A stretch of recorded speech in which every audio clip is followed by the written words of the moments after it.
DJ Rosnico is doing the listening all the way in Sudan. And Militant Fingers, thank you so much for tuning in, all right? Yeah.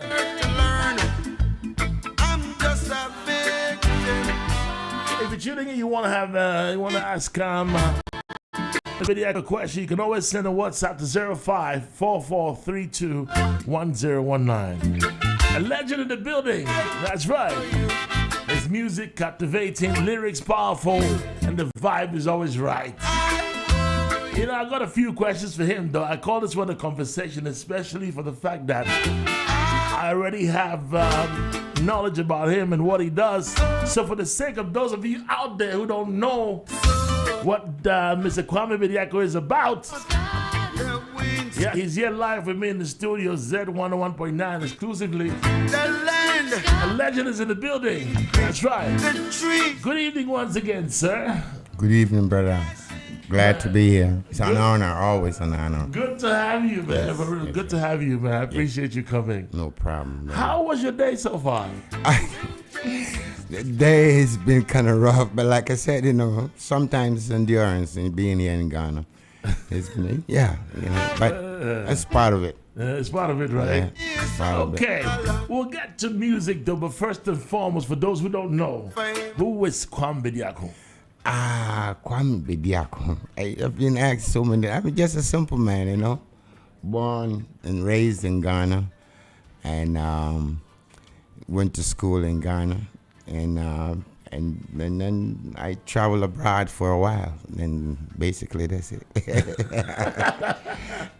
You traveled abroad for a while. Yeah. You still live outside, right? Yeah, but I've been making the effort to to come home any time that I can. Mm-hmm. Anytime that you can. Yeah. When would that time be? Well, you know already how it is over there, trying to get back home, the stuff you have to put together. So sometimes it's not that easy. It's a lot that you have to consider. So, yeah, that's why I said anytime that I can. You know? Yeah. I intentionally asked that question because I want to know what are some of the things that have to be in place. Speaking of Sankofa.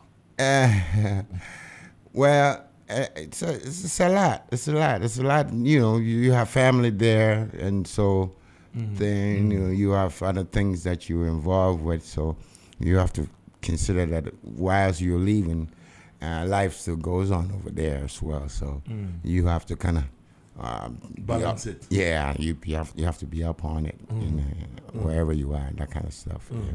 Well, you've explained who you are, but let's talk about music, though. Musically, what makes your music different from everyone else's? I don't really know. I just be myself, I guess. But I say I follow along the lines of Bob Marley and the Wailers, you know, and he's been sort of my teacher, you know, for lack of better words. He's been the man that guides me production-wise, composition-wise. I sort of gravitate towards what he does, you know. Was music always the thing for you? Yeah, it was. But then again, when growing up here in my years, we grew up. We are like don't speak vernacular generation. So our generation, music was not the utmost important. It was not priority with a lot of families, you know. So if you kind of like aspire towards those things, you were not encouraged to pursue those, you know, the music thing. You were either going to be a lawyer or a doctor, you know, those kind of things. So the arts parts were not encouraged, and that it becomes an issue in your life unless you're really strong. For me, it was just something that was always brewing, and when I got to the States, it just blew out of me. It just came out of me. Yeah. Music has always been the thing. It's always been in you. You did make mention of the fact that, you know, the expectancy is a lawyer, doctor, and so on and so forth. So did you start straight with music, or you started out with something else? No, well, you mean when I got to the States? No, generally. No, generally. No, well, yeah, the music was always, because I remember as far back as elementary school days, you were singing in the school choir or the organized, when the musicals are organized, you're always part of it. And yeah, and then the church thing comes in too. You do a little bit of that while you're growing up. A bit of a sorry here. Yeah. So yeah, all of that was just, looking, searching to find who you are, kind of thing. But the music has always been a part of me.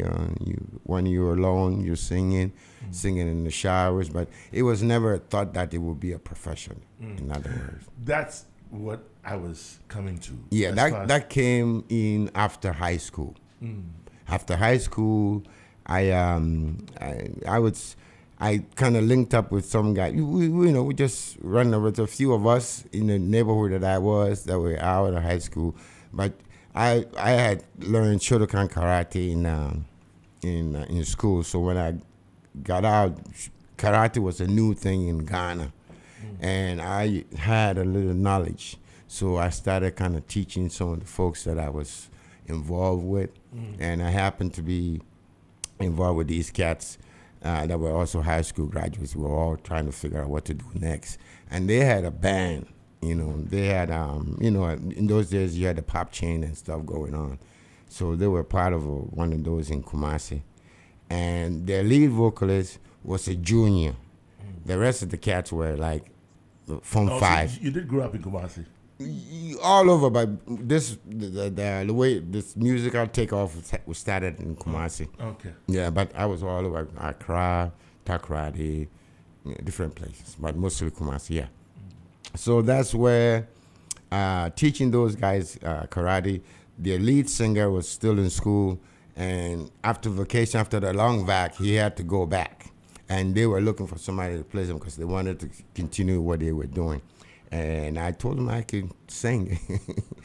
I thought I could, so they plugged me in. We learned a few tunes, and that was my introduction to trying to sing reggae, Bob Marley.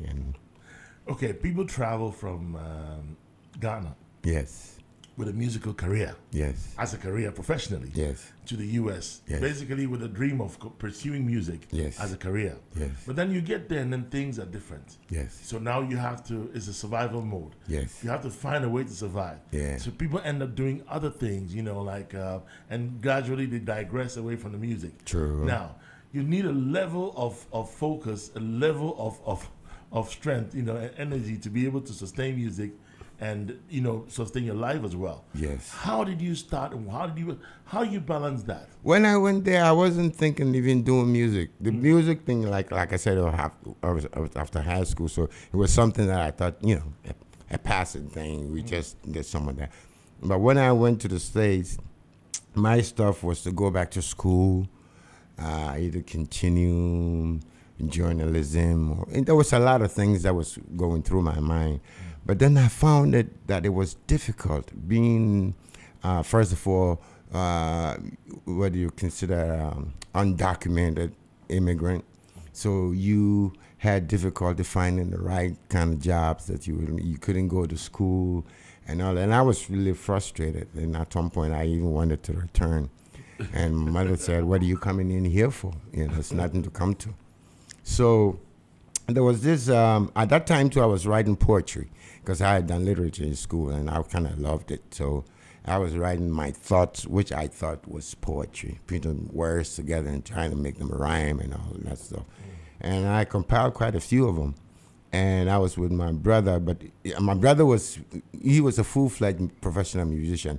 As a matter of fact, he left here to go to the States with Dr. Cage's Noble Kings. Oh, wow. Yeah, so he was the one I was looking up to most of the time as a musician. But he took what I have done, the notes that I compiled, went to Chicago, left me in L.A., and then while he was there, I guess he was doing it, he turned them into composition, into songs.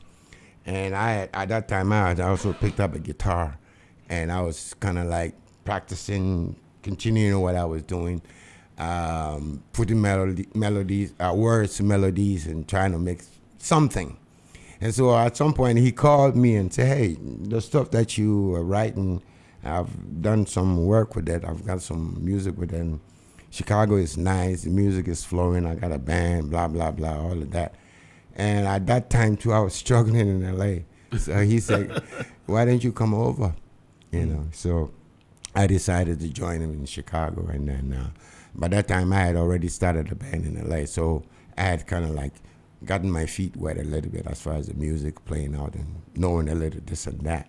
And then I went to Chicago, and that's where the real reggae education started for me. Reggae education. Yeah, well, there's a lot to learn in reggae, you know. And a lot of people here, and it sounds so simple, but when you get closer to people who are really into it, you realize the simplicity it's not easy to come about. You got to cultivate it. It just don't happen. You said reggae what? Education? Education, yes. Okay. We'll get to reggae education, though. I want you to define what reggae education, not now, though. Let's listen to your song, Resurrection, before we get back. Sure. All right. Z101.9 FM here with Kwame Bediako. Number to call 0544-321019. Again, 0544-321019. Don't forget that we have lots more coming your way, and including his brand new single that he's promoting now, right? So don't you touch your dial. More coming your way.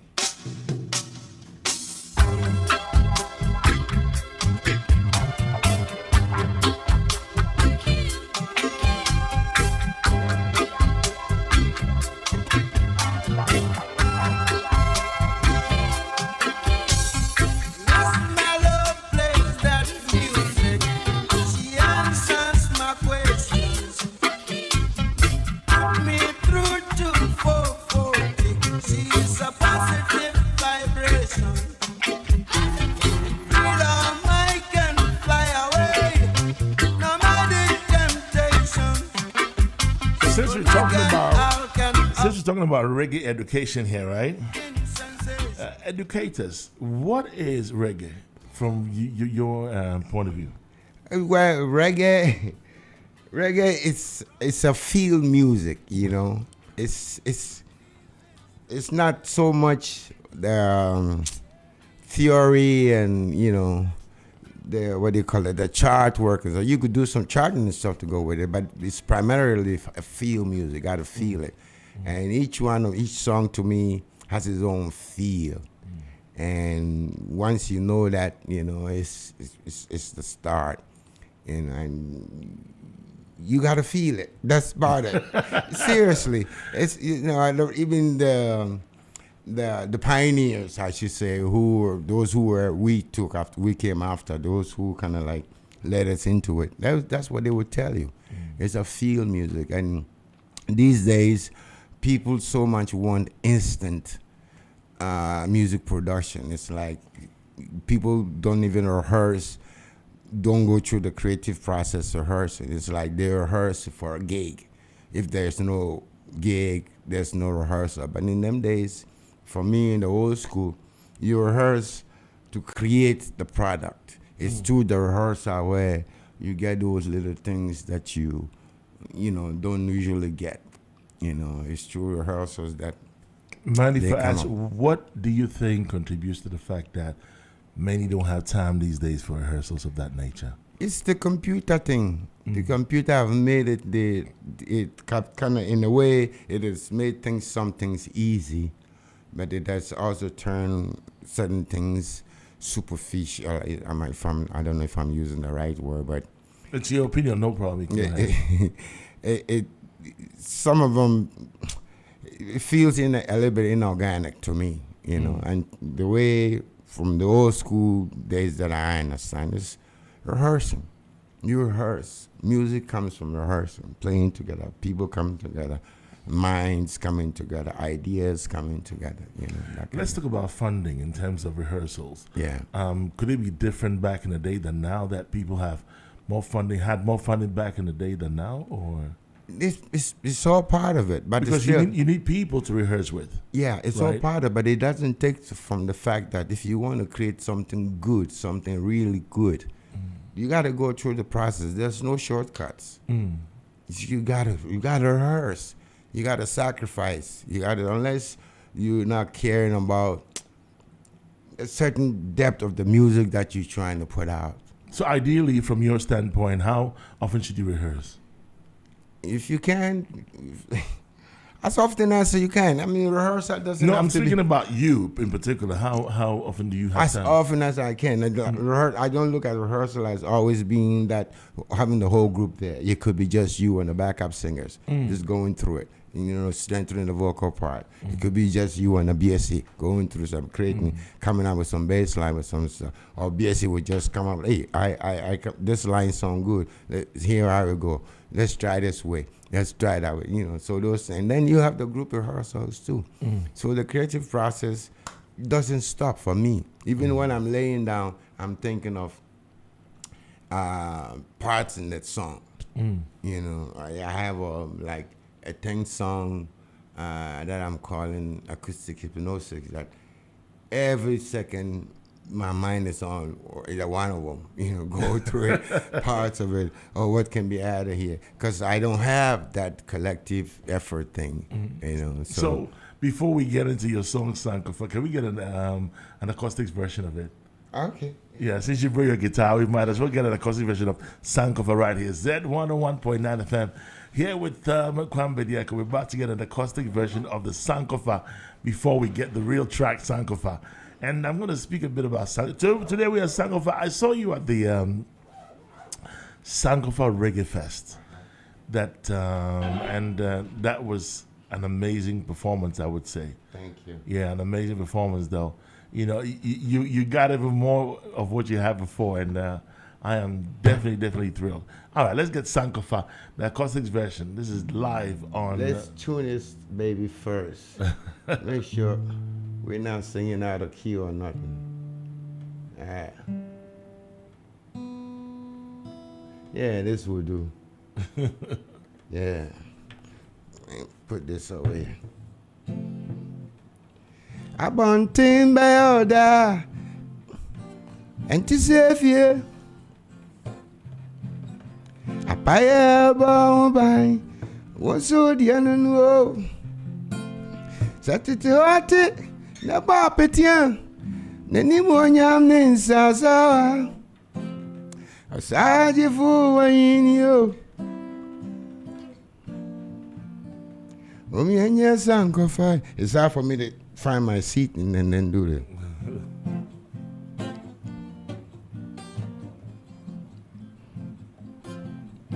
Usachi Bayalda and Tissounds I am Yankatia Drumra and Yabayaro. That's not your name, that's no Yansa. That's not one thing, that's no patapa. I see ever call any mudia. And ya no way. I just hear Sankofa. This is Sankofa. Sankofa. Now, tell me about Sankofa. As we all know about the symbol Sankofa. Was it Abonti Beyoda? Antisefie. And Zifie. Abonti Beyoda. Antisefie. And Zifie. This is where we've been there for years, and we're still coming home. Yeah. There's something about it. This is Heritage Month. Ghana 68 years old. And Zifie. Ghana 68. What do you have to say to Ghana? We're still moving. It's just that for me, I always say that when they ask me these, there are a lot of us, there's a few of us that can articulate this even better than I can. So I plead that they come out. People with the voices who have better language to articulate what we need in Ghana. We plead for them to come out and help us out. But we are moving, and the bottom line to me is education. It's education. Seriously, it's education that changes the society, because what you want to change, it's not the physical being, it's the mindset, the way we think. And education does something. You and I, as we're sitting right there, it's through education that we are doing it, not true? That's true. Yeah. And the education doesn't always have to fall on the way we have been doing it from the longest. I say within education, there's a practice of reading and writing. That's like a mental exercise. Anybody who can read and write, regardless of what language it is, it changes you. It changes how you look at yourself. It changes how you see yourself. It does something to your thinking. So for me, I would say let it expand our education system to where people can read and write in our local languages if they can do the English. Because it's not everybody that is fortunate to find themselves in positions where they can articulate themselves very well in English. Language is, like, you know Isaac Jean, right? The White Sox, one time he was a manager. Isaac's been in the States for years. Isaac if you hear Isaac speaking, he still has a thick Hispanic accent because that's who he is. It doesn't mean he's dumb. It just means it's not his language. He's just not too versed in the English language. He's more comfortable in his Spanish. Yeah. Yes. And that should be allowed. And the little that he can use to communicate, that's fine. So if people can use broken English to articulate, to communicate and whatnot, that should be enough. And if they want to express their thought, their inner feelings or whatever, they should be able to do it in their own language. It's now and then banna, you know, I don't understand okay. this. You know, if you're doing it in your, it changes you. That's why I said I know there are psychologists and sociologists who understand what I'm saying right now and can even articulate it better. We plead for them to come out and say that, because what we need to change in Ghana is a mindset, it's our thought, it's our thinking. And these days, information is all over the place. Just feed them a little bit and they'll go out there and find the rest for themselves. Yeah. Wow. That's profound. Interesting. We're going to play song before we get back. More with Kwame Bediako here. If you want to call in, you can always call 0544 321019. Now, we also live on Facebook and on YouTube. It's Z Multimedia. Again, 0544 321019.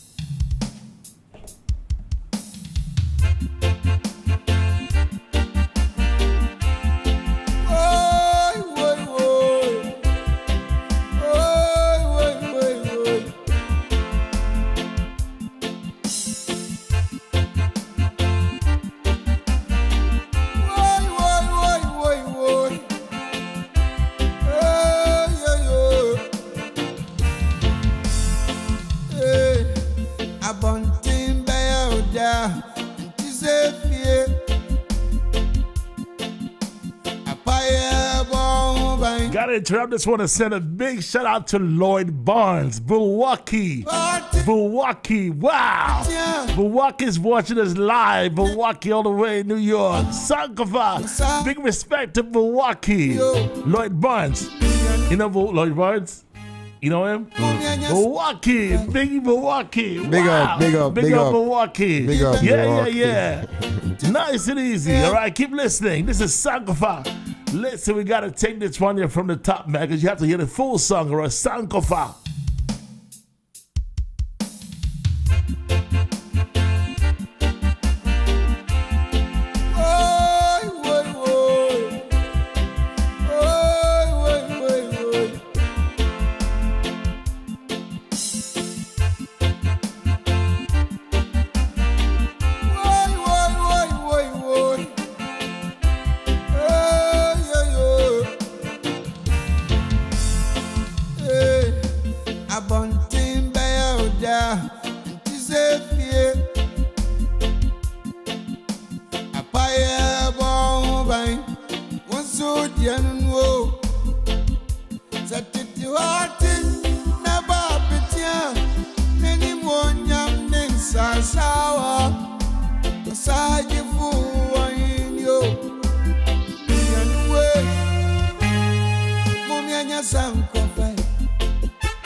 That's not one day.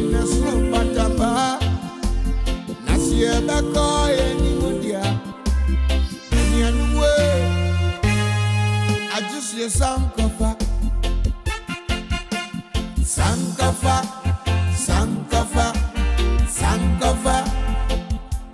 Every place Sankofa. Nyanya Sankofa. Sankofa, Sankofa, Sankofa. Every place Sankofa. Nyanya Sankofa. Asuna didi, nasunu nyansa, nasuna wode, nasunu patapa. Nasiye bako yani mudia, yani we. I just your Sankofa. Oh, one man's chicky chicky jay, another man's wool. Days without question, they don't long quench. Not until I and I can see some goodness in ourselves. I look dark on a baby. We got to Sankofa. Sankofa, Sankofa, Sankofa. Every place Sankofa. Nyanya Sankofa. Oh, Sankofa, Sankofa to your souls. Every place Sankofa. Nyanya Sankofa. Sankofa, Sankofa to your soul. Yeah, every place. They say real recognize real, man. I told you it was a spiritual journey, man. True. Yeah, real spiritual journey, you know, and the energy, the synergy is right, so it's attracting heavyweights as well. Give thanks. So glad to have somebody like Bediako doing the watching in New York, man. That's the big thing, man. Someone who has worked with Lee Scratch Perry and even Bob Marley. Yeah, man. You know, so respect. That's a good one there. Yes, Let's get back to our affairs here, right here. Z101.9 FM Reggae Cafe.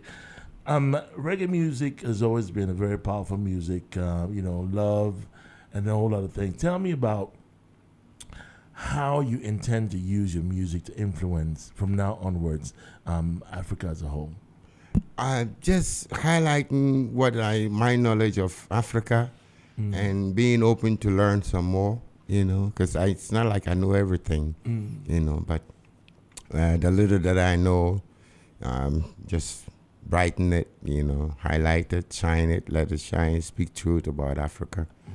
And what's the truth about Africa? The truth is we are misunderstood, you know. It's like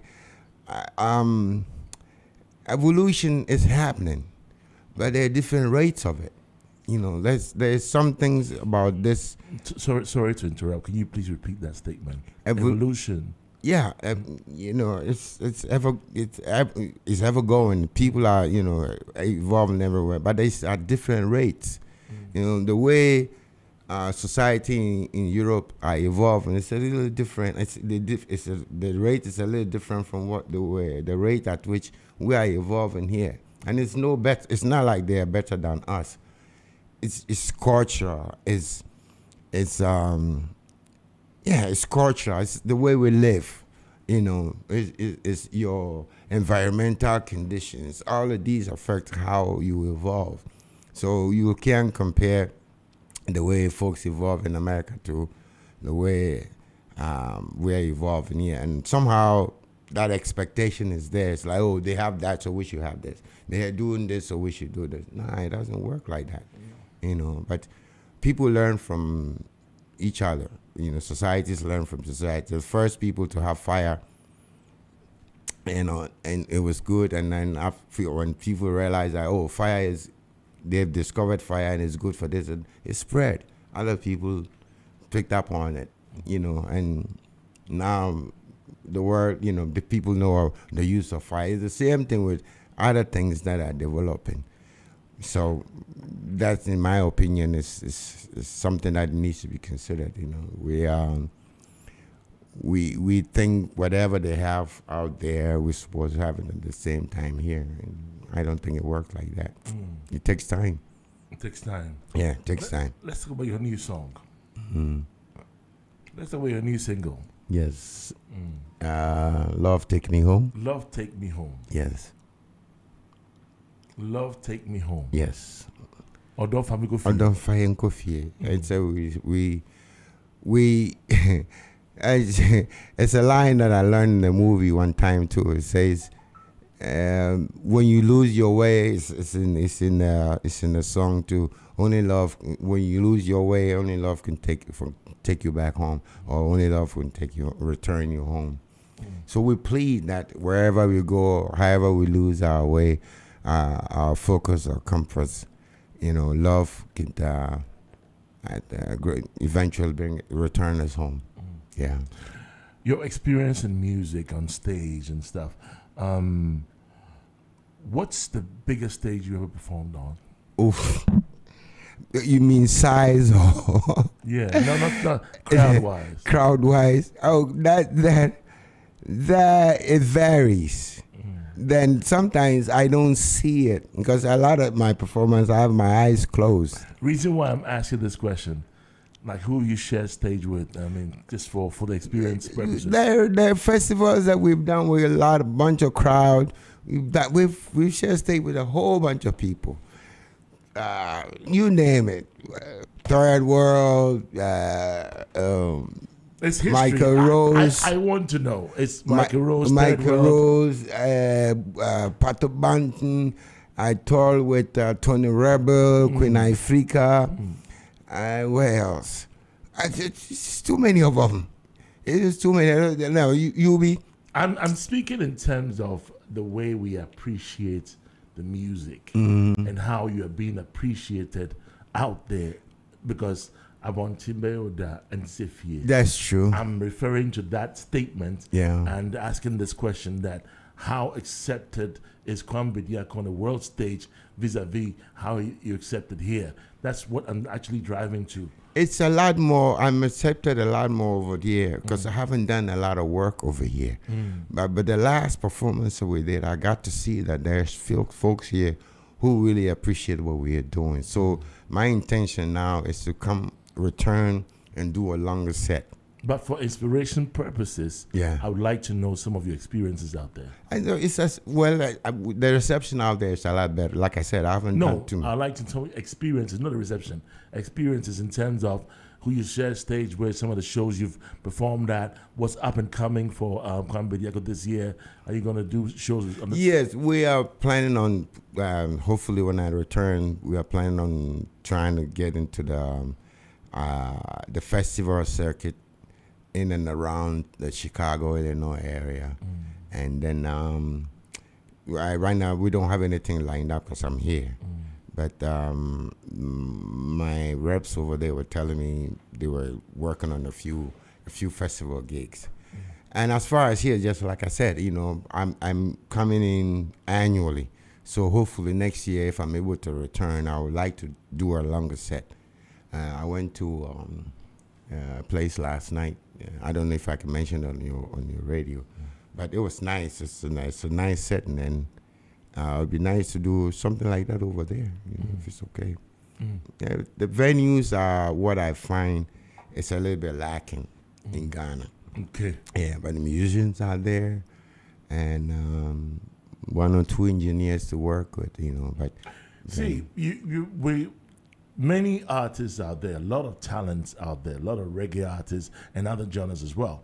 They're trying to, some of them are not only computer, savvy, some want to be able to get to the stage that people like you have gotten to and are, climbing higher.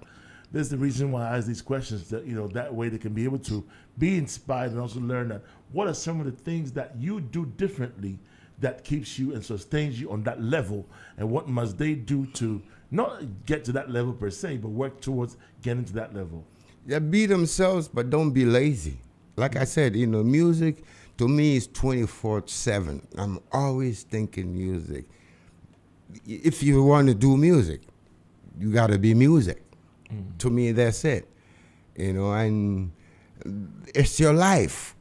You eat, breathe it, and not necessarily,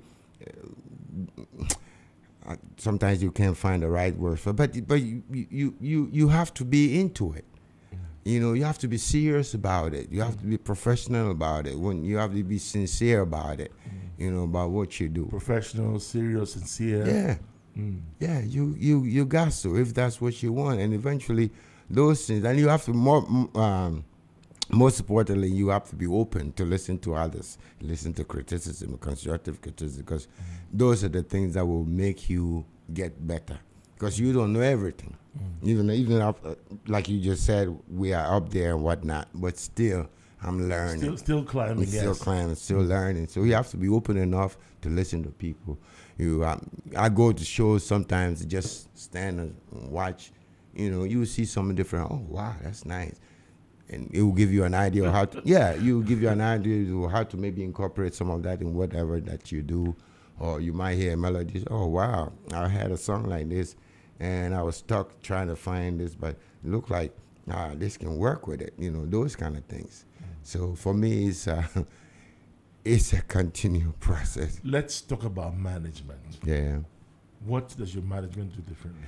I know of the Putumayo. I used to know Putumayo. Yeah, I had Putumayo. They took one of our songs, but like I was gonna say, I've been self-managing for the most part. I have a representative here and there, but mostly I've been self-managing. That's one of my biggest downfalls too. Yeah, that's one of my biggest downside. Self-managing. Yeah, you have to have somebody to be out there because the work is large. Not self-managing with Japan, Yeah, that's one of the things that keeps me going, because I figure if I had a team behind me, you know, doing those things that are necessary, we would be a little bit different from where we're at now. Oh, wow. But we give thanks still, you know. Love Take Me Home. We hear that song, and then when we come back, we're going to wrap it up with Kwame Bediako. This is a brand new single called Love Take Me Home.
Pointing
Love Take Me Home. Yes, I. Mijabontina me boko koko. Wow. This song, man, the song from the soul. Yeah. I can feel it, man.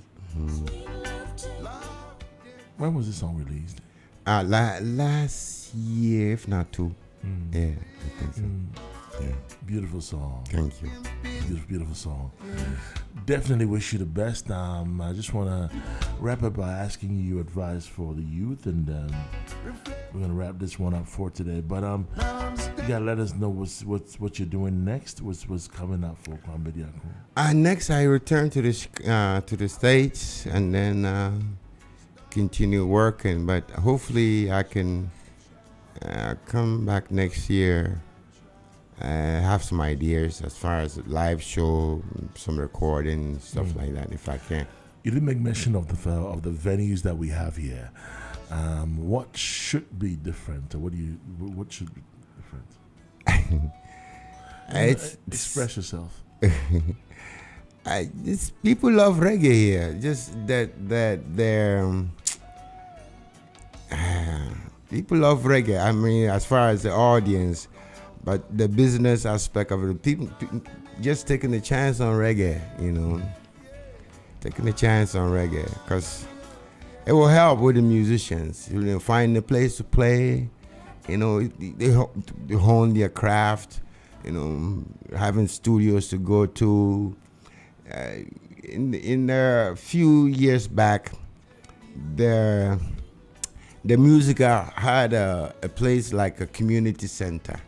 I thought that's what it was going to be. And when Rasapia was trying to do that thing, I thought that was going to be something that we could turn into a place where musicians could come, their place to play, rehearse, vibe with folks, get ideas, share ideas and things like that. But those are necessary, it makes the community strong. In other words, because what I see now is a lot of my thing, me that kind of attitude. Yeah, more of a selfish. Everybody's for themselves. It's a lot going on over here. Which, in a way, I don't want to cast the blame, but it's a collective thing we're always doing. We stress individualism, because you got to do that to be yourself, but then again, you got to connect with the community. No man is an island. You can't just be there on your own. So whatever we do, we have to be able to bring it together, And that the youth don't give up, man. They're doing a lot of good things out here. Do you see yourself partnering with others to build a community center? If I'm open for that, I'm open for anything that I can. Seriously, it starts with ideas. Right. I always say it's not money that make ideas. Ideas make money. So bring the ideas. Let's put together and let's have the initiative, the strength, to move forward, create something, put something together. I hear you, man. Yeah. Big bro, I appreciate you coming through. I appreciate you having me here, bro. Very much so. Yeah. And next we got to talk about your production. That was some nice things. Seriously, I was like, boom. That was nice. That was nice. Thank you. And you want to reveal the producer on air or no? No, not yet. Yeah, okay, I got you. I got you. But it's nice. It's nice. Give thanks. So we can discuss that later. Yeah, we'll work on some things, definitely.